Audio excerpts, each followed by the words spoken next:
let's talk about a thing called Islam. A common misconception is that Islam is the country I immigrated from. That, or a popular dish that I eat. You know, from that country I immigrated from. So what is it really?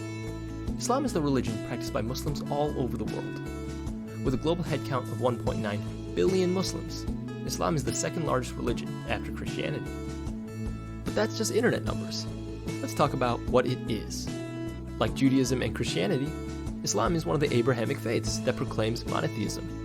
In layman's terms, the belief in one God. Now, I'll be the first to tell you that no religion can be summarized in a doodle video. But we can highlight the main attributes that define Islam. There are 5 pillars that are meant to be the core to a Muslim's faith. And like a pillar's conventional purpose, without them, we wouldn't be very put together. The first pillar is the testimony of faith, declaring that there's one God and Muhammad is God's messenger. It's typically quoted in the Arabic language, so when you hear people say Allah or Allah, they're referring to that one Abrahamic God. And though the testimony of faith mentions Muhammad by name, Muslims are still required to believe in the other prophets you may have heard of before. The second pillar is prayer.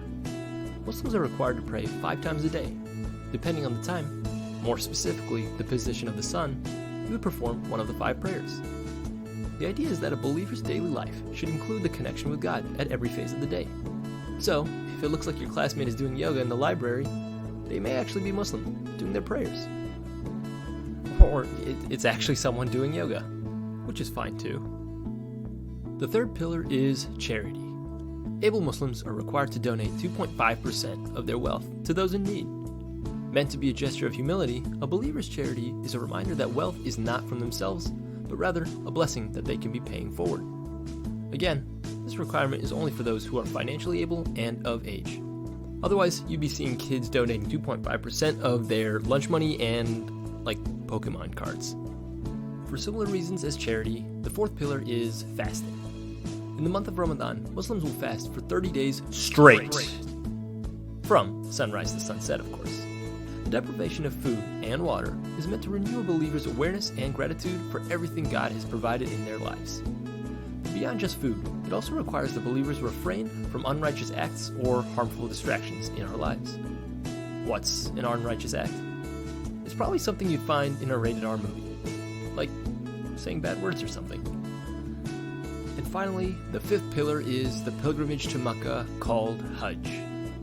Hajj is an elaborate and humbling journey that incorporates rituals of faith demonstrated by various prophets during their lifetime. Every year, the pilgrimage is the largest gathering of Muslims and one of the largest gatherings of humans from every corner of the world. This pilgrimage is only required once in a believer's life, but is only obligatory if one has the health and financial means to do so. During the pilgrimage, there's actually a bit of a dress code. Not to make sure everyone is dressed fancy, but almost the exact opposite. With a minimalistic uniform, it's impossible to differentiate between one believer to the next. At Hajj, appearance, race, title, salary, social class, those mean absolutely nothing in comparison to one's values and character. A mindset we should be practicing even if we weren't, stuck in a desert. And those are the 5 pillars of Islam. Again, no subject can be summarized in a 3-minute video using royalty-free music, but hopefully you got a good glimpse of one of the most common lifestyles on the face of the earth. If you'd like to learn more about Islam and why we don't eat bacon, visit your local Muslim today. Or, if you'd like to see more videos like this, our team is always looking for more suggestions. Okay, I don't actually have a team, but it sounded cool. This program was made possible by viewers like you. Thank you.